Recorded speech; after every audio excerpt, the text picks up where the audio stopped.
This is the most outrageous line in Steins Gate. 天西牛丼初めて？噂には聞いてたけど、美味しいね。I can't overstate just how ridiculous this sentence is. A beef bowl is like the most common fast food in Japan, and never having had one before is a huge deal. Don't believe me? Here's a video from Japan's biggest celebrity, Roland, who is apparently eating a Yoshinoya beef bowl for the first time, having been unable to afford such a luxury when he was poor.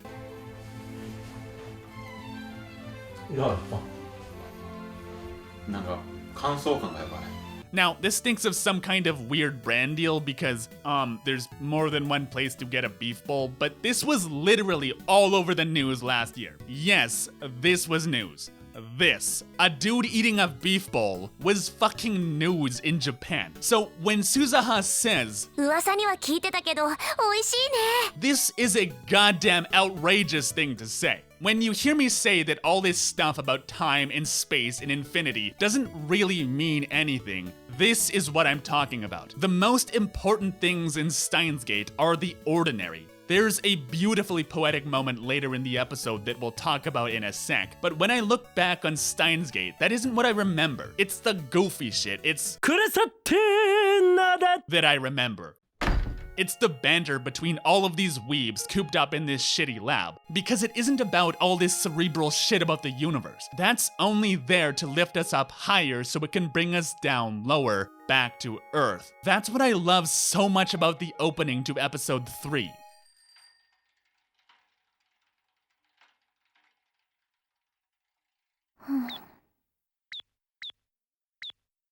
This is such a brilliant shot. There's so much going on here. The utter mundanity of life in Akihabara, contrasted by the time machine lodged in the roof of the Radakan building. It's the symbol of Suzuha's world-changing mission to change the future, contrasted by her sitting there, bored out of her mind at a meaningless part-time job where she does literally zero work. And then this leads right into the bit about this otherworldly banana that's appeared only a few feet above her. And again in episode 5, we get this same contrast with Suzuha sitting outside the brown tube workshop, staring at her pen as Okabe and Kurisu come walking in carrying the IBM 5100 and bickering the entire way back to the lab. そんなこと言ってない。言ったではないか。休憩を挟みながらの方が効率的だとか。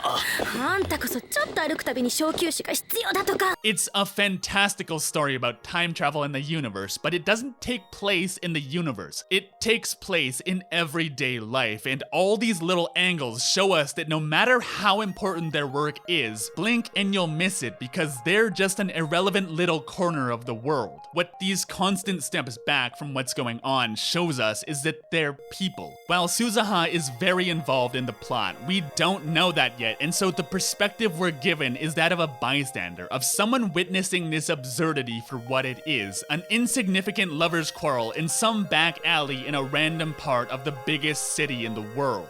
You get the sense that if these characters just dropped dead, the world would keep going on as if nothing happened. Not immediately anyway. Okabe isn't saving the world from an imminent danger, he's saving it from a theoretical one he can't see, let alone imagine. Steins Gate never, ever stops being personal. Having to choose between his best friend and his star-crossed lover, that has nothing to do with the universe and everything to do with Okabe himself. これは世界を救うためなどではない。マユリを助けるためのミッションだ。So, all these little scenes are a constant reminder that Steins Gate takes place among the beauty of the ordinary. And as their experiments progress and we see this, でもオカリ、実験がうまくいってよかったね。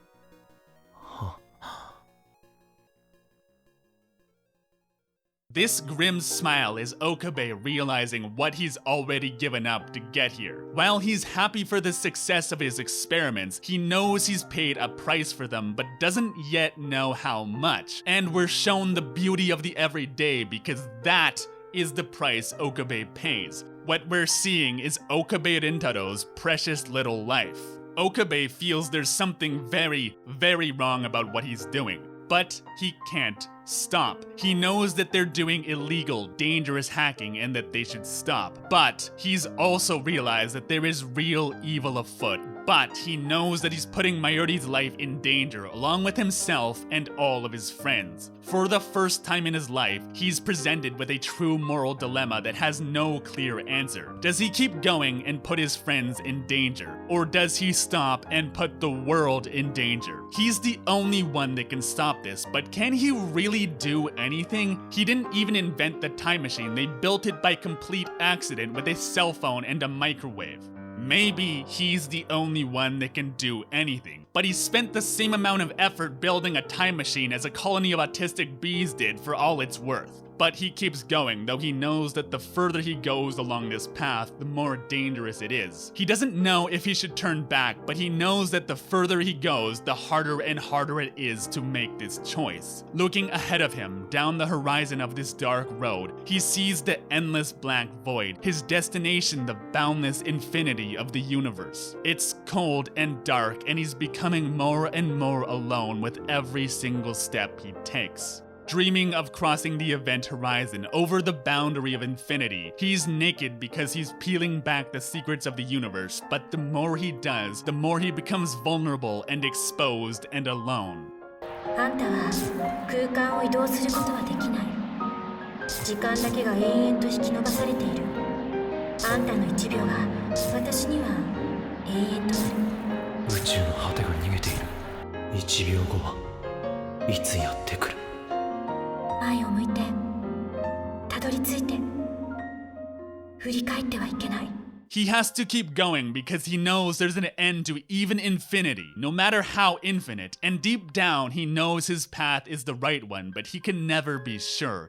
There's no proof or validation to be had, only his own sense of right and wrong. So that's why it's really important that Okabe calls a roundtable meeting just to figure out what to call the D-mails. Because all of this exaggerated banter helps bring down the story and make sure that it never gets away from itself with this deep shit about time and space and the universe. やるわね岡部。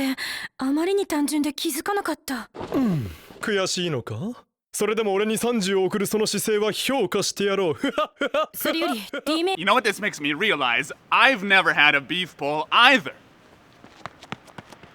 One of the problems you might run into learning Japanese is sometimes you'll encounter a new word on a menu, and because of the kanji, you'll know exactly what the word means, but you won't be 100% sure on how to pronounce it, so you just go with the mega size so as not to embarrass yourself. Ah, tokumori, naruhodo, naruhodo. Hey, that's pretty fucking good. So, as rating this beef bowl, let's round out this episode with a return back to the ordinary and talk about that sandwich Okabe's holding. You see that? That says 30% off. Come with me, and let me show you the magic of Japan. Supermarkets sell a lot of prepackaged food and bentos and shit, and depending on where you are, it might make way more sense to never buy them and just wait until 7 p.m. when they all get marked as half price, which is why you have to fight off all the grannies to get the good ones. Remember that celebrity from earlier? This is what he ate, not the premium luxury fast food, the beef bowl. Back off, Grandma, that's my goddamn chicken. Next time, we talk about why Mayuri is the perfect waifu.